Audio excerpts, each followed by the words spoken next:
First ask the kid, who are you? At the core of your soul. And if he can't answer that question, our conversation's over. I can't say shit to him. If you don't know who you are, I can't tell you who you are.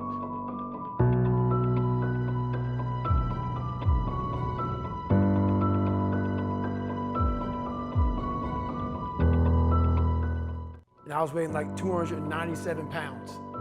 And I had to make a change in my life. You know, I was at an all-time low, and I wasn't going anywhere, and I was exactly what everybody said I was going to be, which was nothing. So I had to make a change.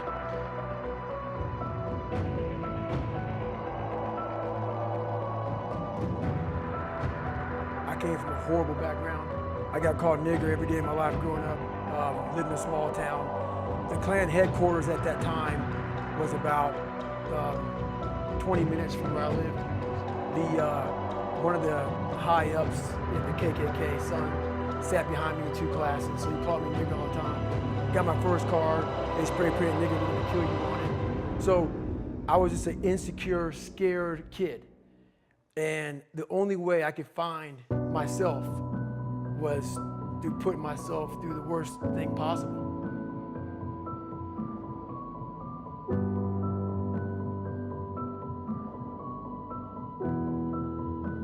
No one was helping me out. So my dad made my mom kind of irregular. So she worked 3 jobs, went to college full time, so she was never around. One time this person drew a picture of me and said, "We're gonna kill you nigger," on my Spanish notebook. And I took it to my principal. And my principal said, "They spelled nigger Niger." That was the best advice he could give me. So long story short, what I realized was no one was here to help me. And the feeling I had every morning, I started shaving my head when I was 16 years old. And the feeling I had every morning, I looked in the mirror, was horrible. And I didn't want to feel like that anymore. And how I felt was a kid going nowhere, a kid that was scared. And most kids will accept that and look for help. But the best thing that happened to me, no one helped me. No one felt sorry for me. No one looked at me and said, like this day and age, they'll take you in and they'll tell everybody, stop picking on this person. Back then, they didn't care. The KKK marched in our 4th of July parades. They had to stay 100 yards back, but they marched in it. Wow. That's how this town was. And my mom cared about me, but my dad took our soul. And she did the best she could. I had to figure out I wasn't gonna be a punk kid all my life. So the only way I could turn around was to suffer. I had to build calluses in my brain the same way I built calluses on my hands. So I broke the Guinness Book of World Records for pull-ups a long time ago, but I failed at it twice. And I did 67,000 pull-ups in trying to break this record. So to do 4,030 pull-ups, I had to do 67,000 for training for that. Wow. And so what I realized is for me to become the man I wanted to become, I saw myself as the weakest person God ever created. But I never blamed God for anything he did to me. So I wanted to change that to be the hardest man ever created. Am I that? I don't know, but you had to have a goal. And my goal when I was sitting there, not going to school, being bullied, having no self-esteem, my goal was the only person that's gonna turn this person around is me. The only way I can turn it around is put myself through the worst things possible a human being can ever endure. And that'd be the only way that I can build this brain to handle anything that comes in front of it, callousing my mind through pain and suffering.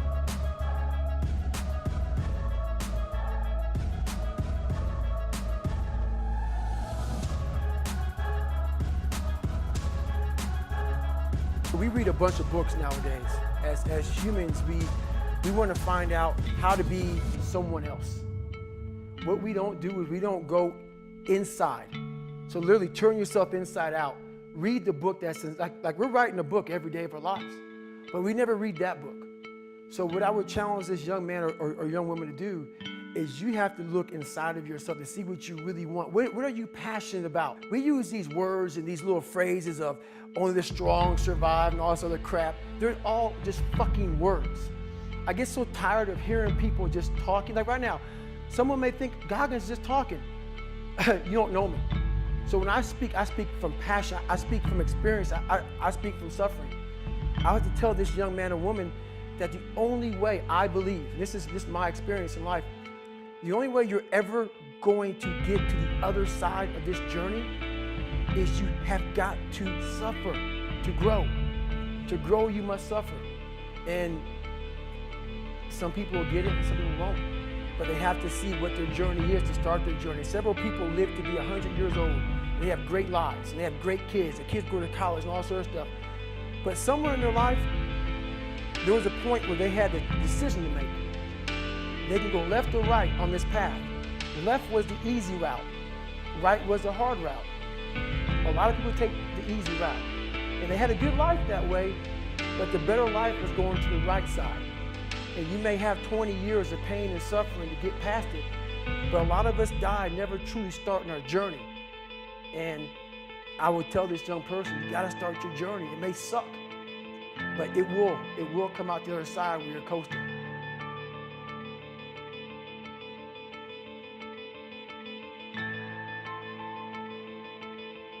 What I meant by that is like every day we're seeing who we are as people. When I was growing up, I lied for people to accept me because I didn't accept myself. So I woid make up stories so that you would accept me into your world. Everything I did was for someone else to like me. It wasn't until I started reading my own book about how pathetic I was as a human being.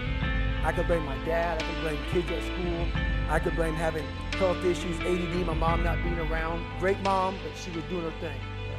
I could blame a lot of people. And that's the book I was reading.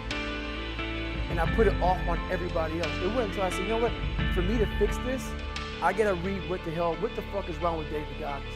Not blame anybody. Read my book and say, okay, I'm afraid of my shadow. How can I overcome that? Go in the military, get your ass kicked, do things you hate to do. Be uncomfortable every fucking day of your life. Roger that. I'm not the smartest kid in the world. Okay. Instead of somebody saying, oh no, you're smart. No, don't say that to yourself. I said to myself, no, I'm a dumb motherfucker. Okay, roger that. How you get smarter? Educate yourself. So the things that we run from, we're running from the truth. We're running from the truth, man. So the only way I became successful was going towards the truth. As painful and as brutal as it is, it changed me. It allowed me to become, in my own right, who I am today. Here I am, I'm all fucked up in this chair. I'm at mile 70, I got 30 fucking miles to go. I'm jacked up. I gotta go to the bathroom, and the bathroom's like 20 feet from me. It's a porta potty. I can't get out of the fucking chair. So I'm peeing blood down my leg. Whoa. Pooping up my fucking back. And I got 30 miles to go. And I can't stand up because my blood pressure's all messed up. I've been in 3 hell weeks, Ranger school, overcome so many obstacles in my life. This last 30 miles of this race is when I realized a human being is not so human anymore. We have the ability to go in such a space if you're willing to suffer, and I mean suffer. Your brain and your body, once connected together, can do anything. And this 30 miles was the life-changing moment. I was out of it. I was in the worst pain in my entire life. I was, to me, on the brink of death. And I was able to chunk this 30 damn miles into small pieces. I was so driven, and I'm not gonna say motivated because motivation's crap. Motivation comes and goes. When you're driven, whatever's in front of you will get destroyed. So I sat in this chair and I was so driven to succeed in this race. And at this time, everybody goes, were you thinking about the guys that died? And I'm not gonna lie to you, I wasn't.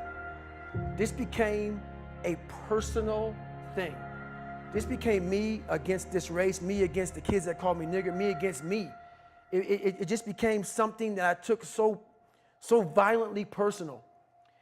And I broke this thing down into small pieces. I said, okay, I gotta get nutrition.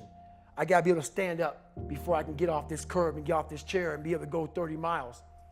So I went through all these small steps and I was able to stand up. And then from standing up, I was literally walking around with my wife at the time, and she goes, you're not gonna make the time. She goes, you're walking like 30-some minute miles. I got to mile 81, and the second she said that I'm not gonna make the time, I ran the last 19 miles, nonstop. And I can show you right now when we get done with this. Matter of fact, I'm gonna show you right now. This was years ago, and I had to put compression tape on my ankle. And I had, so this was years ago. I had literally the size of $50. I had to get compression tape, and I taped up my ankles, and I taped up my feet.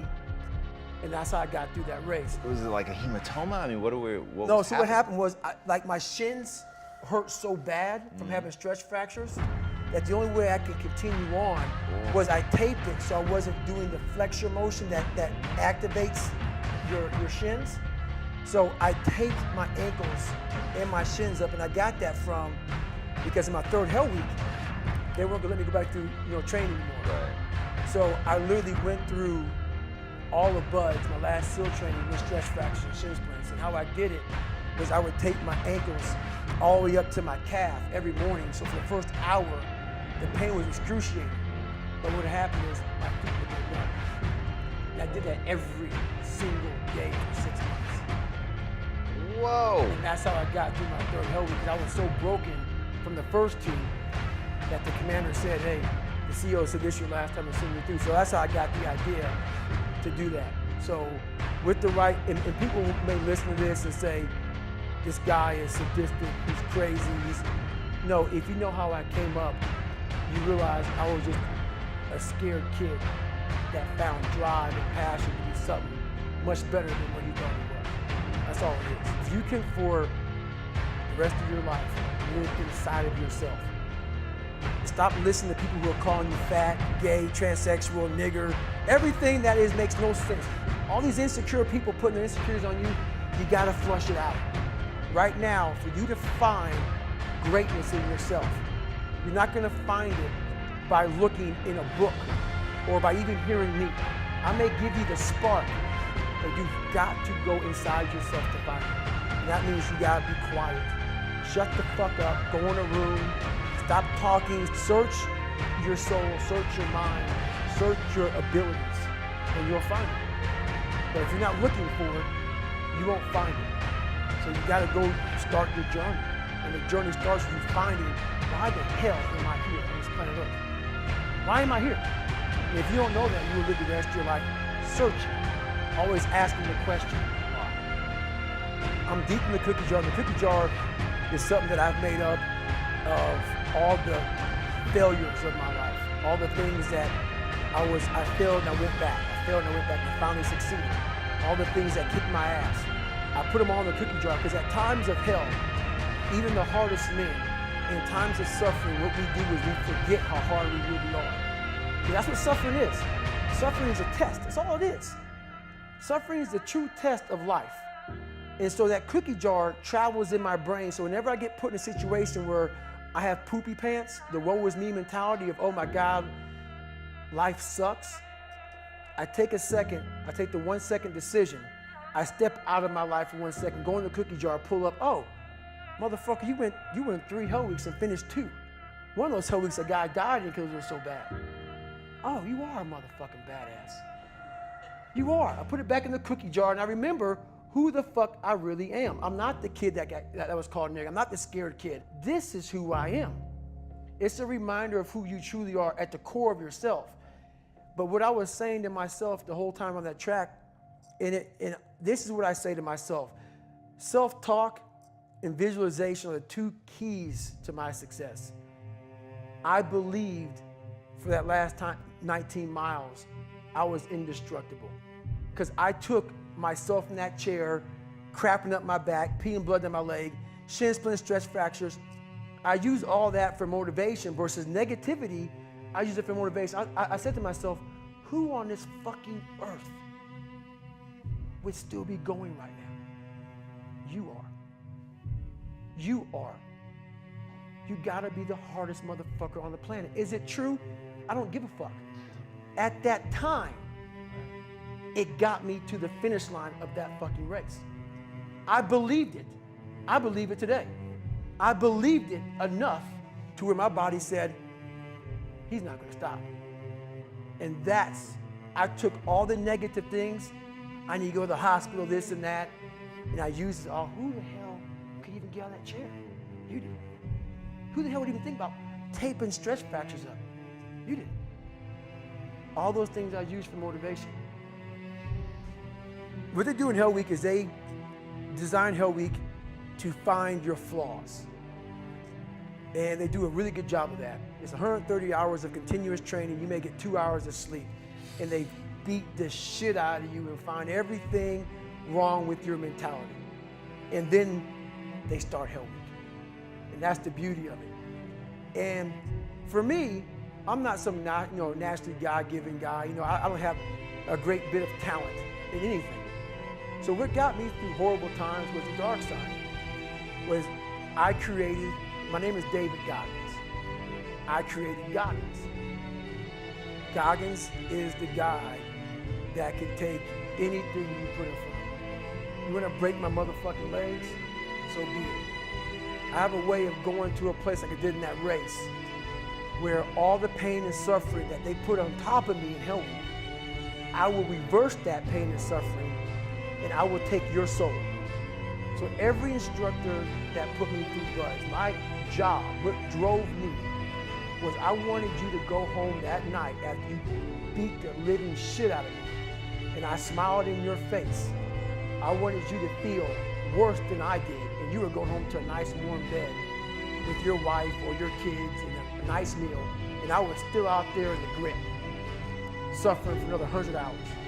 I wanted you to think about me, knowing that I'm comfortable, being very unfucking comfortable. And I want you to think about when you went through fucking Hell Week, how uncomfortable you were and how bad you wanted to quit, knowing I'm not thinking that fucking way. So the dark side is something that I've designed.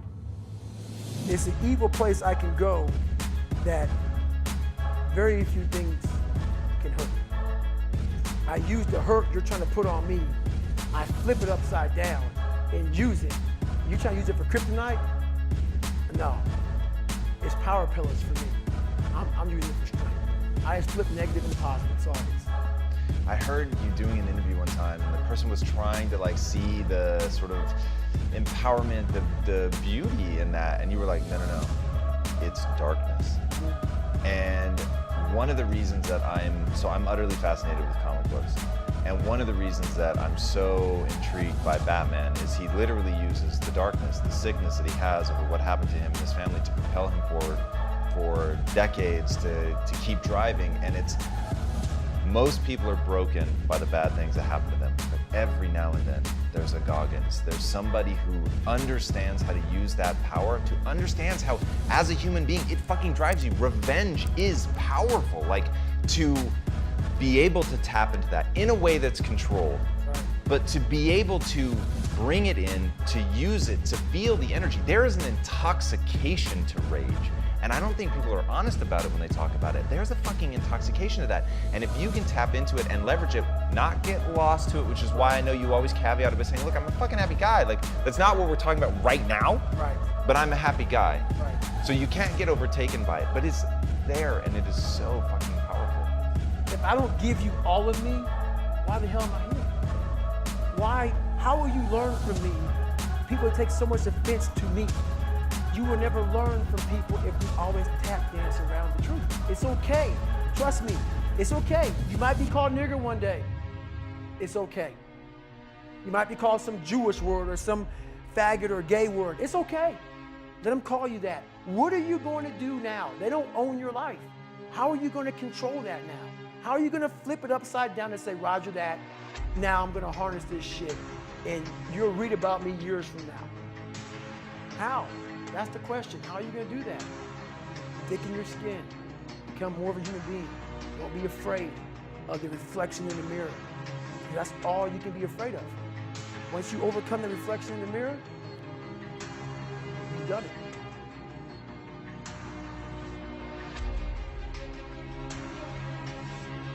Most of this generation quits the second they get talked to. You did this wrong, or they get yelled at. It's so easy to be great nowadays because most people are weak. This is a softened generation. So if you have any mental toughness, any ability, if you have any fraction of self-discipline, the ability to not want to do it but still do it. People have a hard thing to understand. I hate to run. And what makes me so crazy, it doesn't anymore, is people go, well, why do you run if you hate it? What are you talking about? I don't want to take showers and eat either. I hate that too. That's life, man. It wasn't until I changed that mentality that I became somebody. I hated going to school, so guess what? I was dumb as shit. That's what 1 + 1 is 2. But if you can get through to doing things that you hate to do, on the other side is greatness. That's what people don't understand. By me running, I am callous in my mind. I'm not training for a race. I'm training for life. I'm training for the time when I get that 2 o'clock in the morning call that my mom is dead or something happens tragic in life. I don't fall apart. I'm training my mind and my body and my spirit so it's all one, so I can handle what life is going to throw at me. Because the life I've lived, it throws a whole bunch at you. And if you're not physically and mentally prepared for that, you're just going to crumble. And you're good for nobody. It works for me in life as far as attacking things, because no matter what no matter what avenue I choose, I want to be the very best. And the very best may not be I'm number one. The very best is that I leave everything inside of me out there. So attacking is not like, oh, I want to win this or win that or be the best. The best is I'm running against myself and everything I do. And that's what I attack. I attack myself. I'm always questioning myself.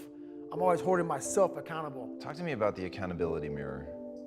So the accountability mirror is something that I kind of came up with in high school.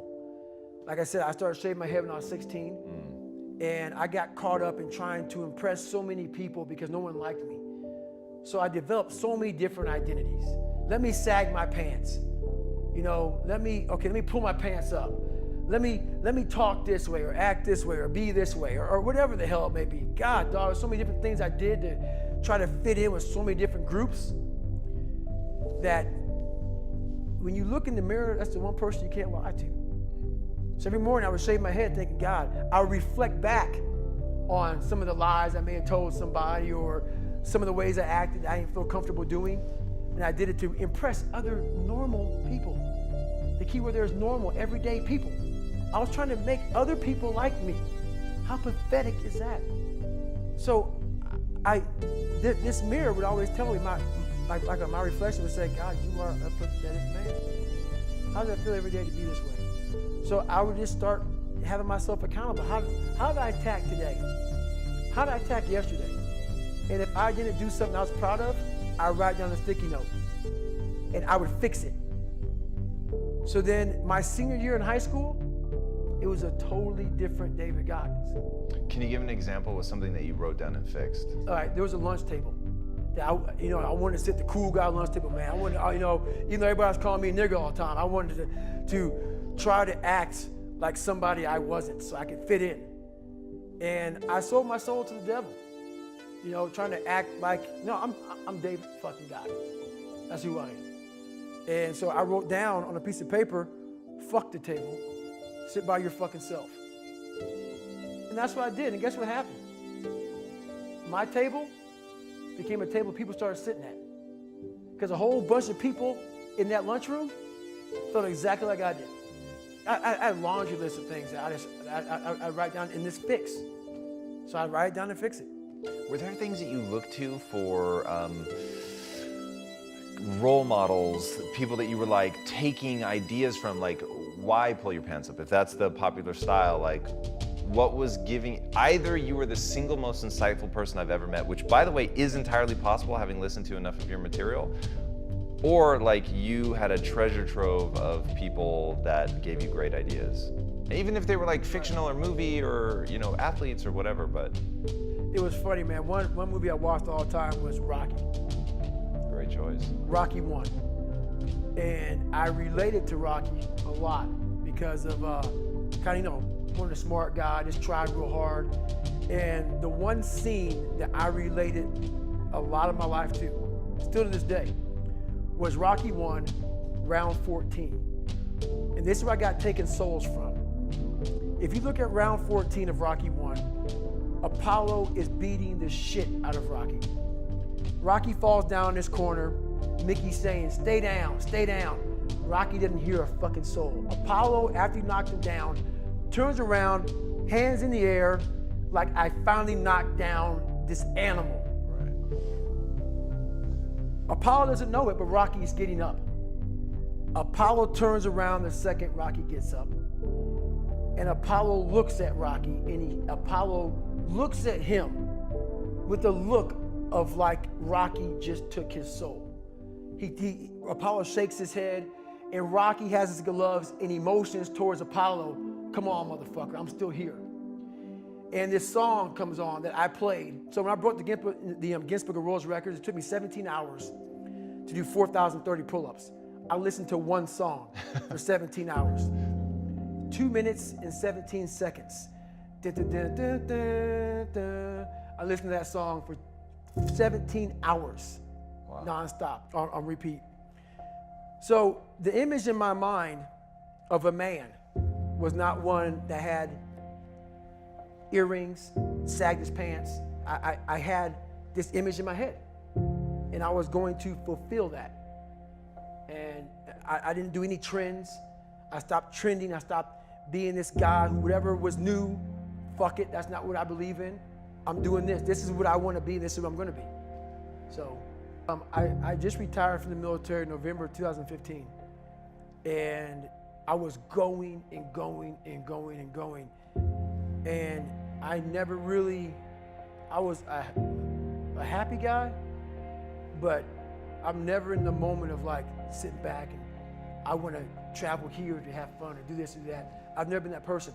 But the first time I really got a chance to experience true happiness and true peace was so what I did to myself to become who I am today, it takes a great toll on your body.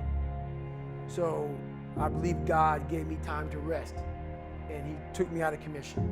Not even the mind of Goggins could get me back up. So I had about a good 6-7 months where I was out. And when I was out, I had time to reflect on all I had accomplished. And that was the first time in my life where I sat back and said, wow. Because only I may be telling you some of the story, I know the exact truth of how brutal my life was and how I shouldn't be on this show today, and how the mind and how beautiful it is. So what brings me joy and happiness is knowing how beautiful the mind is. And I'm one of the few people that didn't read about it, didn't experience it through some drug. I got to experience the beauty of true fucking willpower. True, fuck you, I'm gonna fail, I'm gonna fucking fail, I'm gonna fucking fail, I'm gonna fucking fail, and I will succeed. Just me talking about that gives me a feeling, I know what I did. And I don't need to travel somewhere or to have this or have that. I have it all here in my mind. The beauty is remembering this young, dumb, what people call nigger, is now where I'm at today. And that is, when you finally get to that point for me, it's forever lasting peace. I don't have to do anything. I could die right now on this show and I'll be happy. So that's my happiness, is my reflection on the suffering of my journey, knowing I never quit, nor was I guided by anybody on this earth. I was guided by something much more powerful, and I listened, and I chose the path of most resistance. Talent not required.